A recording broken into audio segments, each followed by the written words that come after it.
మీరు బట్టతలతో బాధపడుతున్నారా? కేవలం ఒక్క రోజులో శాశ్వత పరిష్కారం. ఉచిత కన్సల్టేషన్ కోసం కాల్ చేయండి. బట్ ఒక 5-10 మినిట్స్ చాలా బాగుంది అనిపించింది కానీ బట్ ఎందుకో ఓవరాల్గా మూవీ చూసేటప్పుడు ఎక్కడ ఒక కంటిన్యూస్గా ఒక 10 మినిట్స్ ఎక్కడ గ్రిప్పింగ్ అనిపించలేదు. ఓన్లీ సెకండ్ హాఫ్లో యాక్షన్ బ్లాక్స్ వరకు కొంచెం బాగున్నాయి కానీ ఇంకెక్కడ అంత ఇంట్రెస్టింగ్ స్టోరీ అయితే లేదు.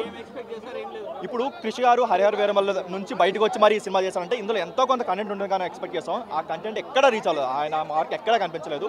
ఓన్లీ ఎక్కడెక్కడ 1-2 డైలాగ్స్ వరకు బాగున్నాయి కానీ ఇంకెక్కడ కూడా ఒక క్రిష్ మార్క్ ఇది కానీ లేదంటే ఆయన ప్రీవియస్ మూవీస్ కంపేర్ చేసుకుంటే ఆరెంజ్ ఎలివేషన్స్ కానీ ఎక్కడ పడలేదు.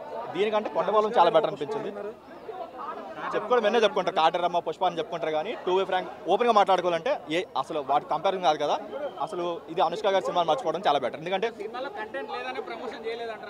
లేదు ఆవిడ పర్సనల్ ప్రాబ్లమ్స్ ఉండొచ్చు, దానివల్ల కాదు కానీ ఇప్పుడు అలాంటి కృషి గారు చేశారు కదా, అస్సలు కంపేర్ చేయదు. అలాంటి ఎక్స్ప్రెషన్ పెట్టుకుంటే మాత్రం ఫస్ట్ 5 మినిట్స్కి బయటకు వచ్చేస్తారు. అసలు ఎందుకో కృషి గారి మార్క్ అదైతే కాదు. అనుష్క గారిని పక్కన పెట్టుకుంటే ఇది కంప్లీట్గా కృషి గారి ఫెయిల్యూర్.